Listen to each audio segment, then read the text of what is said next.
Today's question is, should college athletes get paid?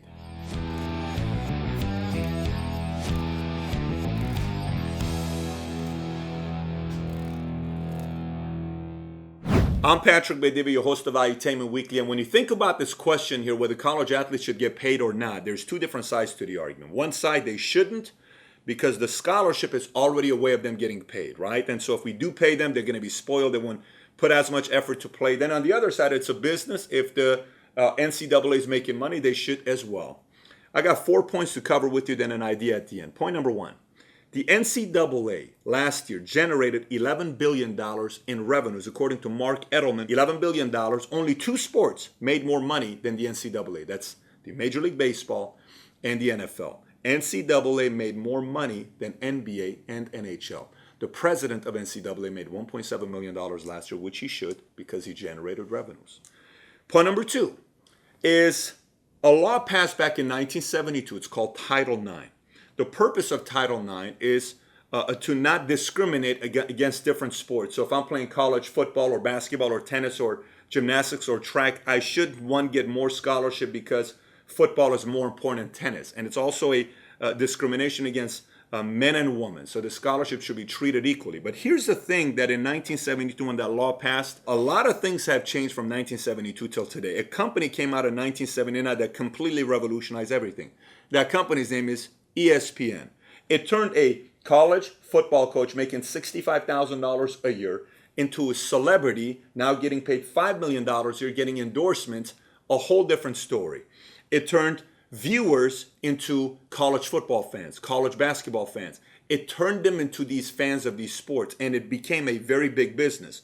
And on the other side is back in 1972 when Title IX came out, when you think about NBA, Major League Baseball, NHL, NFL, you got to know that most professional athletes back then had a full-time job on the side. You don't hear athletes today that play professional sports that have part-time jobs on the side. They did back then. Point number two is the fact that Title IX maybe needs to be relooked at. Number three, there's a big contradiction between Title IX and point number three, because Title IX is about discrimination. We shouldn't discriminate. Yet, point number three, when you think about academic scholarship and athletic scholarship, is totally, there's a discrimination there, because I could have gotten an academic scholarship. I got a 4.3 GPA. I'm out of Toledo, and Arizona State picks me up. I'm a very attractive, beautiful model.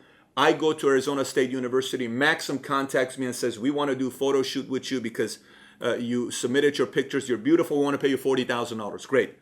That person can get paid, yet an athletic scholarship they can't. How does that make any sense? So what's academic is more important than athletic?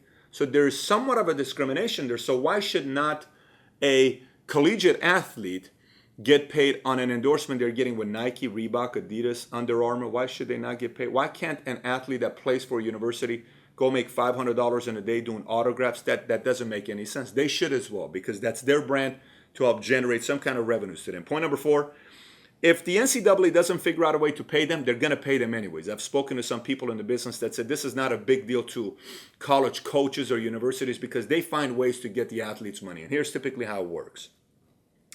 They'll tell the kid to go do a security job or go do a waiting, whatever it is. They'll do something on the side here, and they'll send somebody to go work that valet, and that person driving by will give a $100,000 tip. You know what you can do?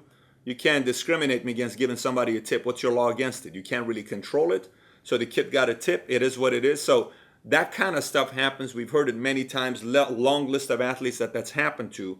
So unless if they figure out a way to stop that, this law is going to constantly be broken, because these kids are going to find ways to get monies, and other people are going to find ways to pay them to stick around with that university. So my idea at the end is this. Here's my idea. One, let's figure out a way where these athletic scholarships can get money on the side with their endorsements or autograph signing and different kind of things that they do. And on top of that is, if you're the university, you get a student that decides to come to your school, maybe give them a bonus structure. I'm an athlete, decides to go to Texas A&M. Tell me in 3 years after being with you, if I hit XYZ numbers, you're going to give me $800,000 at the end, or $1.8 million, because of the company made this much money, and you're going to give me $1.8 million on that, or $300,000 or $100,000 or some kind of money that maybe I'm not getting that money early on at 18, 19 years old when I'm playing for the college.